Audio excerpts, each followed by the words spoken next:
Hello, my friends, and welcome to the Leadership Center. I'm Dr. Tony Soldano. I want to talk to you today about defeating the habit of procrastination. We all do it, don't we? Where did this idea come from? Well, I've been mentoring and coaching a lot of people, and this thing continues to come up. People struggling with avoidance, this concept and style and behavior of procrastination. Sometimes it literally becomes a habit, a style, a pattern that repeats itself. And so I began to talk to people. Why are they doing it? Why don't they do it? Positive, negative. How do we break it? How do we destroy this thing within our leadership in particular? But this area of procrastination, it has a way of finding its way into every part of our lives if we're not careful. So, two-part series. Let's start by talking about the negativity of procrastination. We know that it's going to kill your productivity. It's going to increase your stress.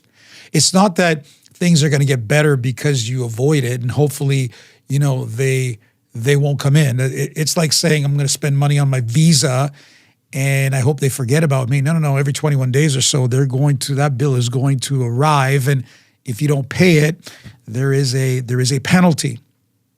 My friends, there's a cost. There's a heavy cost to procrastination. You know that. I think both mentally, emotionally, sometimes even physically, there will be a toll on you. So first things first, number one, let's identify the root of the problem. There's no use trying to change behavior, particularly in our leadership, if you're not going to identify where the source of the problem is coming from. What do I mean? Is this a behavioral issue? Is it something that has been learned? Is it something that is hereditary? Have you picked it up somewhere? Is it just laziness? Is there a fear factor involved? Maybe you think, well, if I avoid it, maybe someone else will pick it up and someone else will do it. I think we have to start with this hard look in the mirror and asking ourselves, why do I do what I do? Or maybe a better way of saying is, why don't I do what I know that I'm supposed to do? Why will I not confront things? Why will I not deal with things? Why don't I just do it? I'm borrowing the Nike tagline, which I believe is so powerful. Just do it. Easy to say, but a little bit more difficult to get it accomplished. So how do we defeat this habit? How do we defeat this mindset? Number one, we're going to define and we're going to identify the culprit. What is the problem? What is feeding this thing? Can I say it this way? How do we cut off the head of the snake? Number one, let's identify it. Number two, from a leadership perspective, what can we delegate? Someone once said, delegate or die. And there's truth to that from a leadership perspective.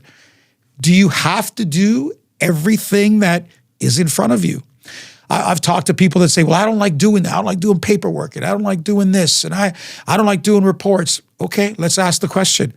Do you have to do it? Number one. Is it something that you can delegate? Is it something that you can train people on? Is it something you can empower people on?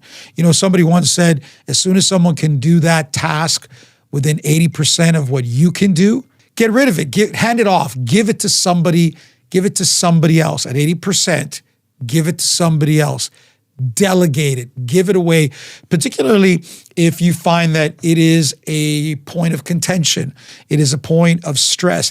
Maybe it doesn't have the return for you that is necessary. In other words, your time could be spent somewhere else. You could be making money.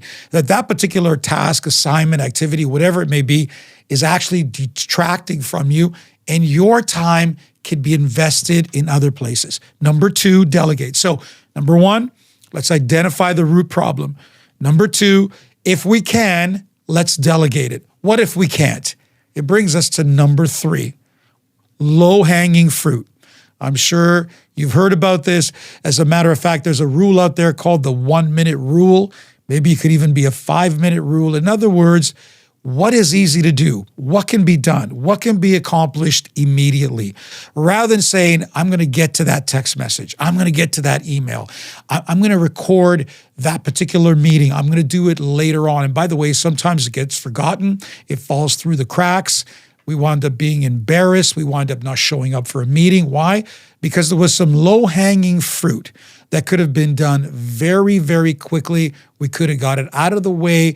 We didn't have to make a to-do list and put it on a task and then create another list that just haunts us and speaks to us and reminds us throughout the day, do this or do that and pick this out. Do it right away. Low-hanging, very quick. Maybe it takes you a minute, maybe a little bit more than a minute. Get it done. Get it off your plate, remove it. Sometimes, by the way, because I talked about delegation, sometimes it's faster and easier for you to do it than to give it to someone else, or it just takes that amount of energy. Do it yourself. So part one, what do? How are we going to defeat this habit? Number one, we're going to identify the source of the problem, and we're going to change behavior. Remember, behavior takes about 21 to 30 days to change. Number two, where possible, we are going to delegate, and then we're going to follow up, or we're going to have people, even better, follow up with us. And then number three, if it's a minute to 2 minutes, let's deal with it. Let's take care of that low-hanging fruit, get it off our list, get it off our mind so that we will be productive. I hope this has helped. Please let me know any comments, any questions. I'd be glad to answer them. But trust me, if you will defeat this habit, you'll be more productive, you'll be healthier, and your stress level will go down.